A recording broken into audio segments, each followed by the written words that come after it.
Yeah, Assalamualaikum student. Now I will explain on the uh, next chapter lah, which is project time management. Yeah. So when if you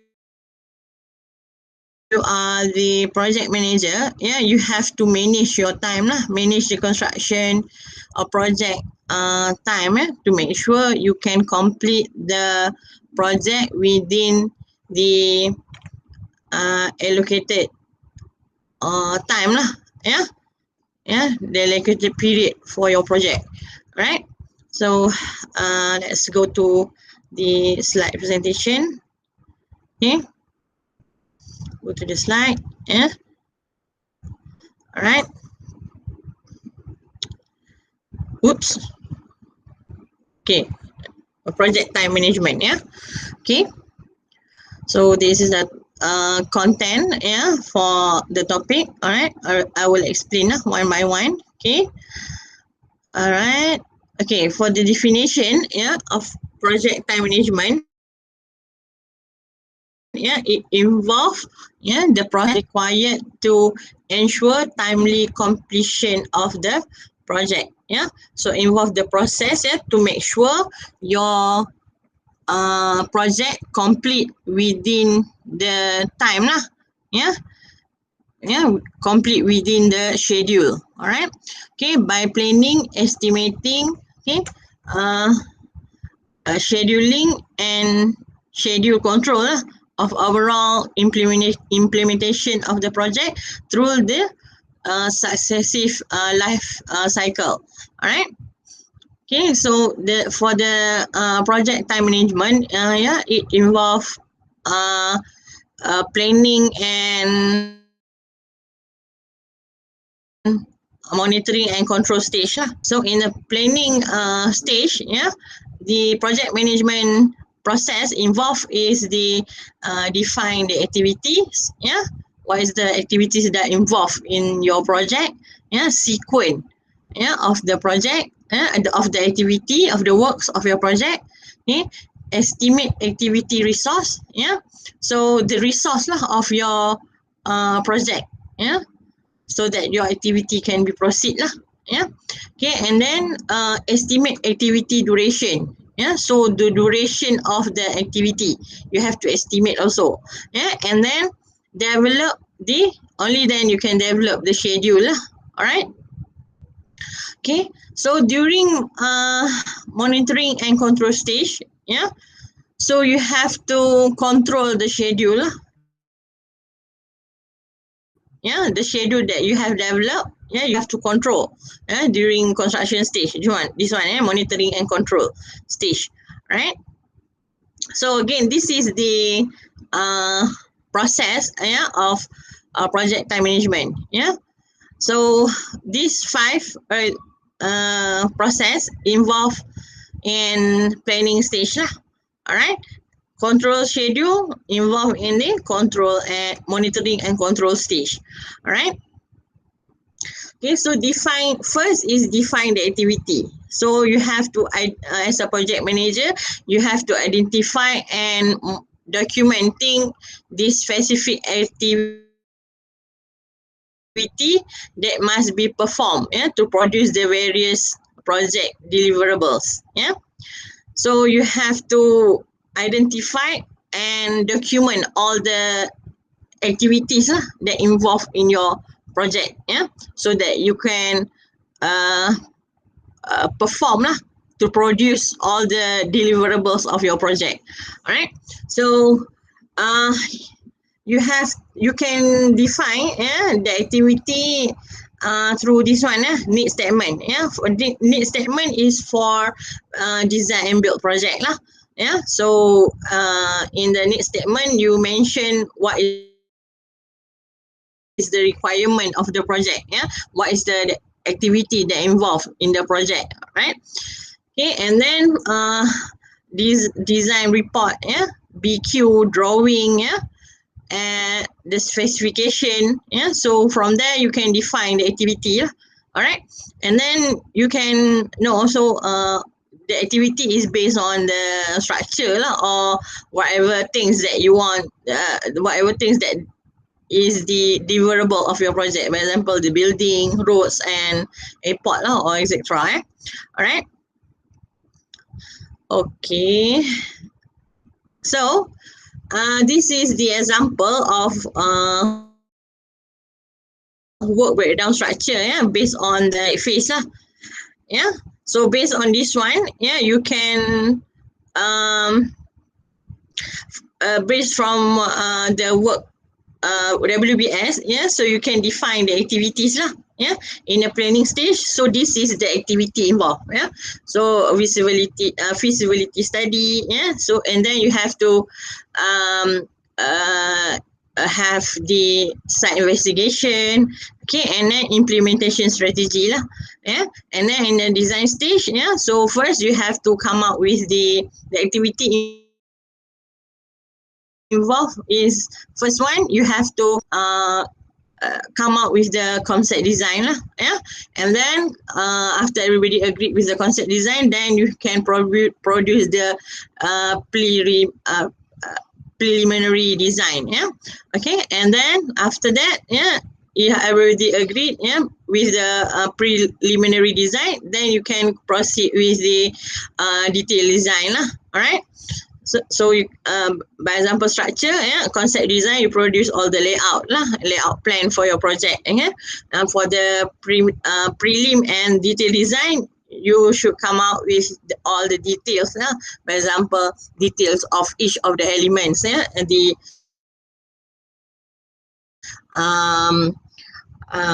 beam, and then a column, so you should come up with all the details, detailed design and the drawings lah. All right, okay, in the design stage. All right, and then after you have all the drawings, okay, then you can proceed with the procurement process lah. Okay, for the procurement process, the activity involved is you have to prepare all of the HODT, have to prepare for the table tender document, which is before the tendering process, you have to prepare for the TTD lah, table tender drawings. And the purpose of TTD is when you do the procurement, after you procurement process, okay, you call for the you make advertisement in the newspaper. All right, the project manager have to advertise the project in the newspaper. All right, and then after before the contractor allowed to buy the contract document, and normally they have to attend for the site visit lah. And the purpose of the site visit is that to make sure the contractor have the rough idea what is the project all about, the location of the project, and during the site visit session, the HODT will explain roughly about the project. So all the contractor have the idea. If they are interested with the project, they will come to buy the tender document. All right. So when they buy, go and buy the contract document, so the project manager will prepare the TTD. Normally they will prepare the document, the contract document, and then also together with the drawing, on the table, so that when before the contractor buy the contract document, so that they can have a look, on the contract document and also the drawing, so they can have the idea lah, about the project. If they're interested, then they can buy. So that is the purpose of TTD, table tender document, to give the information to the contractor regarding the project before they decide to buy the document and the contract document. If they're interested based on the TTD, then they will proceed with the purchasing of the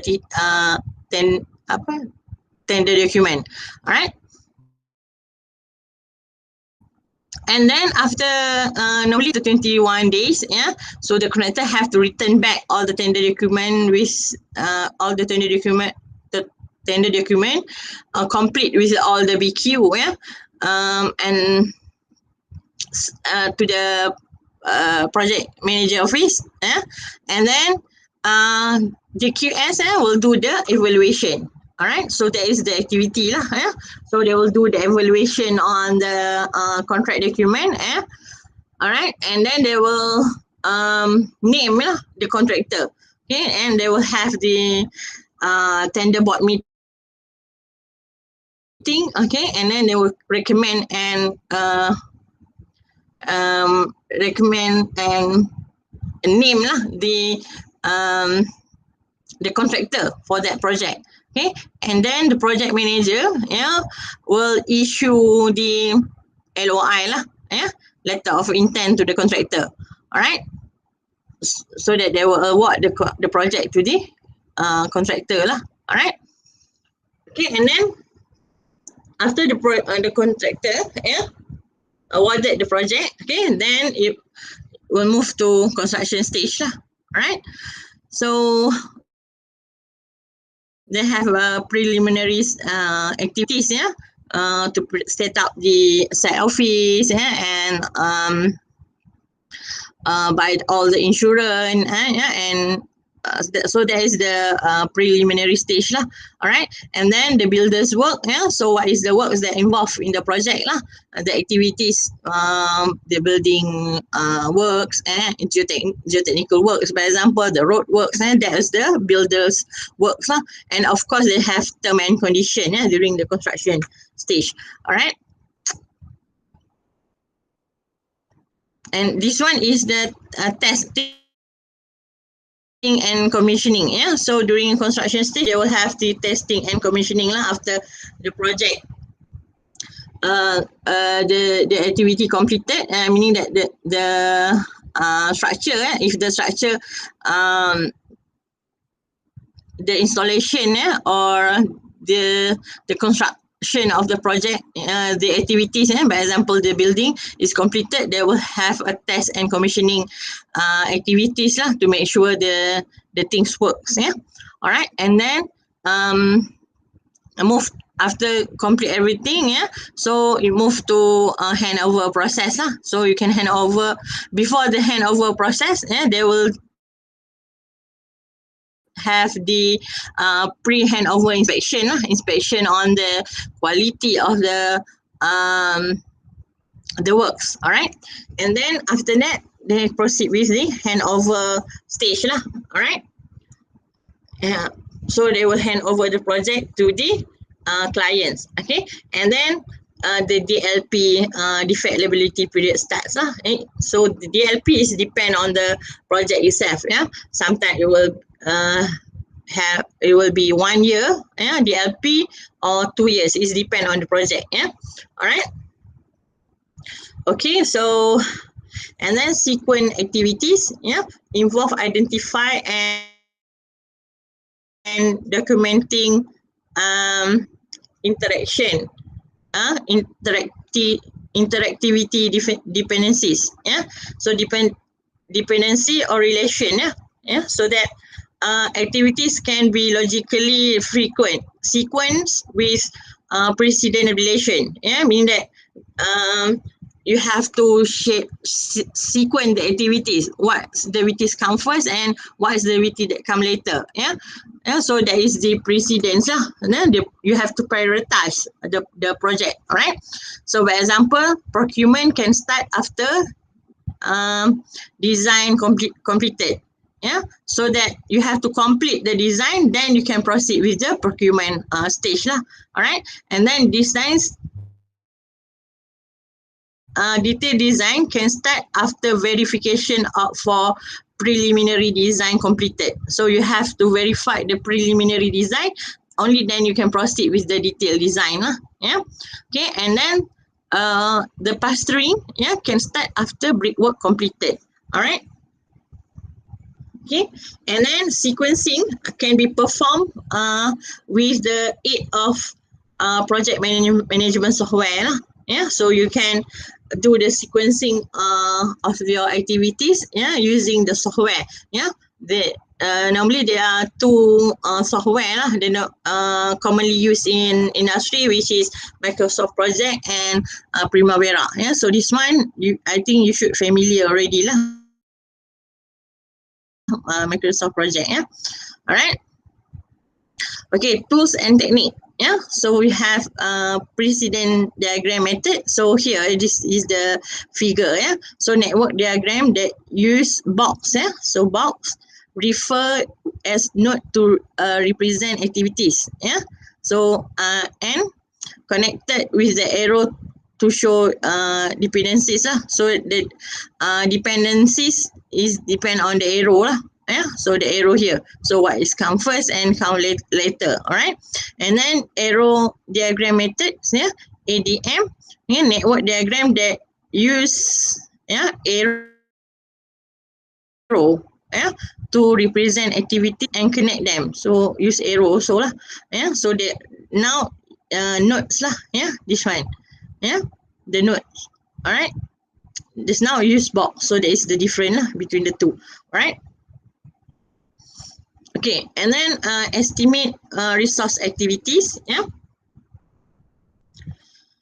So estimating schedule resource activity involve determining. Yeah. So what is the resource that needs for the activities? Yeah, the person, okay, the equipment or the material. Yeah. So what is the resource of the activities? Yeah. Okay, and then the quantity. Yeah. So the quantity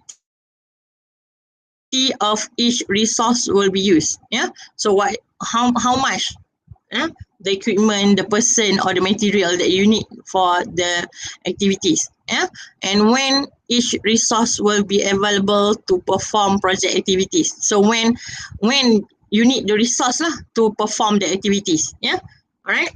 So when you need the person, the workers, for example. Yeah.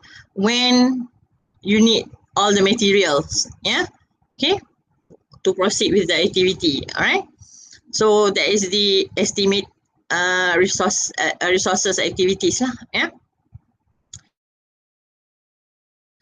Okay, and then estimate activities duration. So involve estimating the numbers of work period need to complete each activities. Yeah.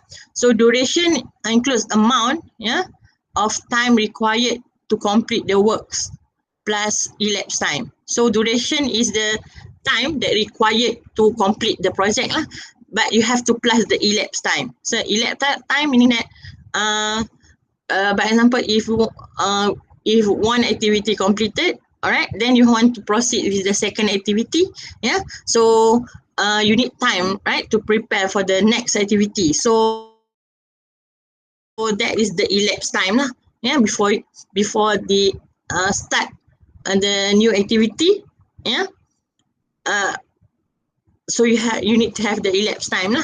Yeah, the duration before you can start the next activity. Yeah, and end of the previous activity and to start with the new activities lah. So the duration before you start the new activity, so we call it elapsed time. Yeah. All right. Yeah. So this is the start of the activity. Yeah. So end of the activity. Yeah. So before after you end of one of the activities, we want to proceed with the next activity. Yeah. So you need to have time. Yeah. Time. But to prepare for the next activity. So the time is called elapsed time lah. Right. Consider constraint and assumption related to estimates. Yeah, so you have to consider when you estimate the activity duration. Yeah, you have to consider also the constraint. Yeah, and assumption related to the estimate. Yeah, so you have to consider also the constraint lah. What is the assumption? Yeah, all right. All spotted data and assumption for duration estimating should be documented lah. So whatever data or assumption that you made, yeah, for your project, yeah, so you have to document it properly lah, so you can use, yeah, for the monitoring and review when your project started, yeah, right? Okay. And then develop the schedule, yeah, an interactive process, yeah, to determine start and finish date of the project activities, yeah. So the process to determine the start and the finish date of your activities lah. All right. To approve project schedule serve as baseline in the project tracking. Yeah. So the approved schedule will be your baseline of your project tracking lah. So you can track your project based on the approved project schedule, right? And then provide basis for monitoring project progress lah. All right. So you can provide basis, yeah, for monitoring project progress. All right. So to monitor the progress of your project, you can base on the approved developed schedule. All right. Okay. And then to develop the schedule, so this is the input that you need lah. Yeah. First is the project start date. Okay. And then the activity duration estimation. Yeah. So what is the estimation of the each of the activity? Okay. And then the relation between the activities and all right. And then the project and resource calendar. Yeah. So you have to have the project and the resource calendar lah. Yeah. To develop for the schedule. All right. Okay, so this one I think you have done this one, you develop your project schedule using Microsoft Project, yeah, for your assignment, yeah, project 2, right? Okay, this one, right? Okay. And then to develop a project a schedule, yeah, so this is the tools, yeah, and techniques that you need to use lah. Yeah, so first one is the critical path method, yeah, used to predict the total project duration, yeah. So CPM, yeah, critical path method is the longest path through the network program. So the longest path, yeah, so the longest activities, yeah, is the CPM lah, yeah, critical path method, yeah. And then schedule compression. Yeah, if you need to shorten the project schedule, yeah, you have to shorten the project schedule without changing the scope or dates, yeah, or others schedule objective lah. All right. And then resource leveling, yeah, used to address situation where share or critical required resource are only available at certain limit or limited quantities lah, yeah, or keep resources usage at constant level during specific time period. Okay, so if you have constraint, yeah, time constraint or limitation on the quantities, yeah, so you have to manage manage the resources properly lah, so that you can use the project during the specific time, yeah, so you won't short with the resources lah. All right, short of resources, yeah, if you can manage, yeah, properly. All right. Okay, so this is the example of critical path analysis, yeah. So the longest activities, yeah, is the critical path analysis lah. It will determine the duration, yeah, of your project, yeah. All right. So the longest activities will determine the duration of your project lah, yeah. So we call it critical path analysis. All right. Okay. And then schedule control. Yeah, all right. I think I should stop here first. All right. And I will proceed this one in the second session. All right. Student, yes, thank you so much, yeah, for your attention. All right. I will proceed in the second session after this. All right. Assalamualaikum warahmatullahi wabarakatuh.